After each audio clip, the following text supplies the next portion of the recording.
थोड़ी ही बारिश होती है और दिल्ली का खराब और पुराना इंफ्रास्ट्रक्चर फिर से हाईलाइट हो जाता है। इस वक्त हम सीलमपुर में मौजूद हैं। इस कॉलोनी को कहते हैं जनता मजदूर कॉलोनी, जहां पे एक बिल्डिंग कोलैप्स हुआ है। ये ऐसा दूसरा हादसा है 2 दिन में। अपने कैमरे सहयोगी सुजीत को कहूंगी कि ये विजुअल दिखाएं। यहाँ पे अभी भी रेस्क्यू ऑपरेशंस चल रहे हैं। हमें बताया जा रहा है कि अभी भी 2 लोग शायद अभी अंदर मौजूद हैं जिनकी रेस्क्यू ऑपरेशंस चल रहे हैं। यहाँ पे आप देख सकते हैं बहुत सी टीम्स मौजूद हैं जो रेस्क्यू ऑपरेशंस में काम कर रही हैं, लेकिन आप देख सकते हैं कि किस हद तक यहाँ पे डैमेज है। आप देख सकते हैं कि ये पूरी बिल्डिंग कोलैप्स हो गई है। यहाँ पे आप देख सकते हैं सिक्योरिटी चेक भी अब रखा जा रहा है। बहुत सी टीमें मौजूद हैं आप ये, लेकिन हम इस वक्त भी यहाँ खड़े हैं और आप इस वक्त भी देख सकते हैं कि यहाँ पे कल बारिश हुई है लेकिन अभी तक छत टपक रही है। बहुत सी जगहों में छत टपक रही है।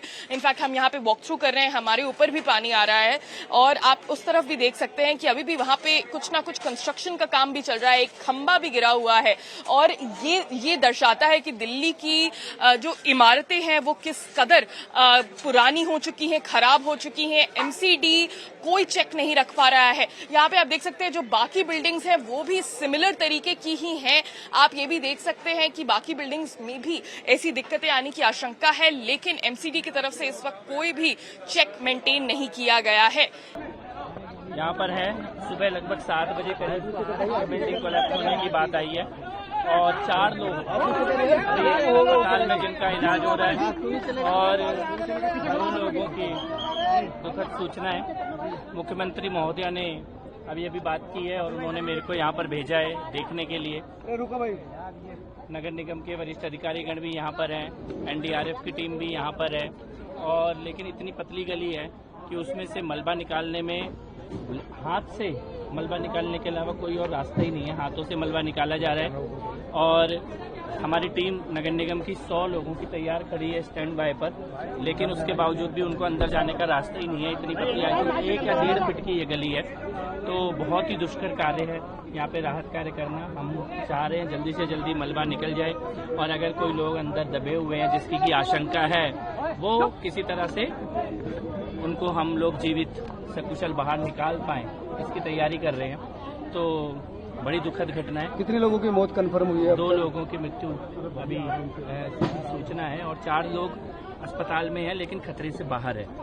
पर मैं ये बात कहना चाहता हूँ यहाँ पर अभी थोड़े दिन पहले मुस्तफाबाद में भी ऐसी एक बिल्डिंग गिरी है, आज यहाँ पर भी ये बिल्डिंग गिरी है। मैं ये बात कहना चाहता हूँ कि एक खास तरह के इलाकों में बिल्डिंग गिर रही है और भ्रष्टाचार का ऐसा गंदा खेल 10-15 साल दिल्ली में खेला गया है। किसी की भी कोई भी जगह पे अनऑथराइज तरीके से, गलत तरीके से, इतना पतला वो लोहे की पटरी के ऊपर 4-4, 5-5, 6-6 मंजिल के मकान बने हुए हैं। निश्चित तौर पर एक के ऊपर एक ही अभी जो बगल की इमारतें हैं इसका मलबा हटते हैं तो बगल की 2-3 इमारतों के गिरने की आशंका दिखाई दे रही है।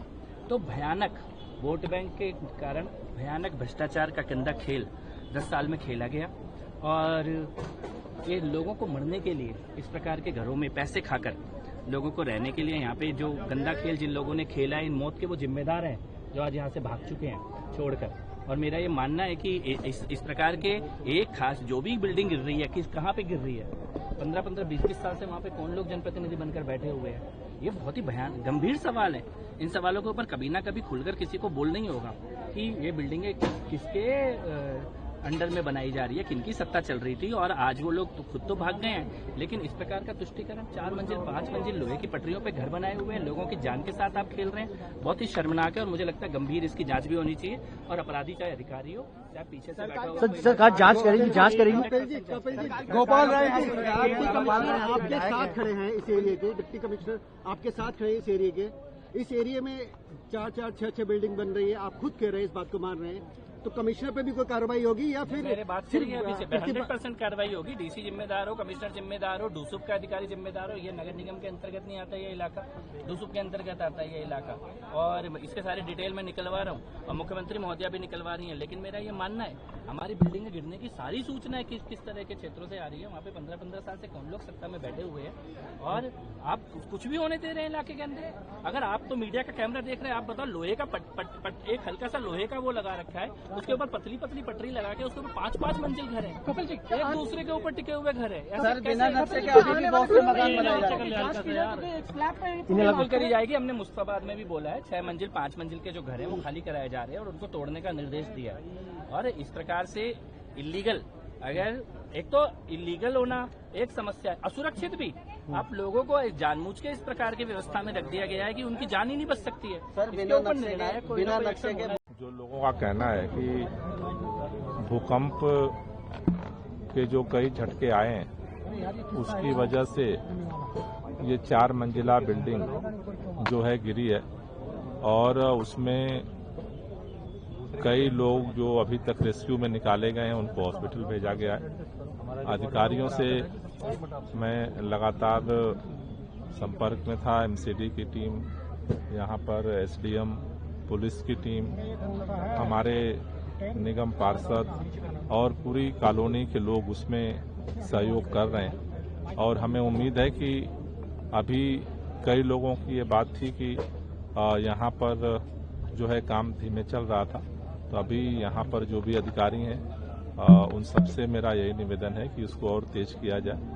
क्योंकि एरिया काफ़ी कंजेस्टेड है, गली में है, तो वहाँ से रेस्क्यू के काम में देरी हो रही है। लेकिन हम यही उम्मीद करते हैं कि जल्दी पूरा हो और जो लोग घायल हुए हैं, जो हॉस्पिटलाइज हुए हैं, वो जल्द स्वस्थ हों। और हम सबका यही प्रयास है कि जो ये घटना घटित हुई है उसकी और तहकीकात हम लोग करेंगे, जिससे कि जो भी इसके कारण है सामने आ सके। सर कपिल मिश्रा जी आए थे यहाँ पर, लोगों का मानना है मरहम लगाने के बजाय नमक छिड़के गए हैं, क्या कहेंगे? देखो, ये वक्त जो है वो सबको इस दुख की घड़ी में साथ देने का है और मेरा यही अपील है। प्रशासन के लोगों को भी मैंने बोला है कि इसकी प्रॉपर एक रिपोर्ट बनाई जाए और सरकार की तरफ से जो सहयोग हो सके, इसमें सहयोग का वक्त है। तो मुझे लगता है कि सब लोगों को एक मानवता के नाते इसमें सहयोगात्मक भूमिका अदा करना चाहिए।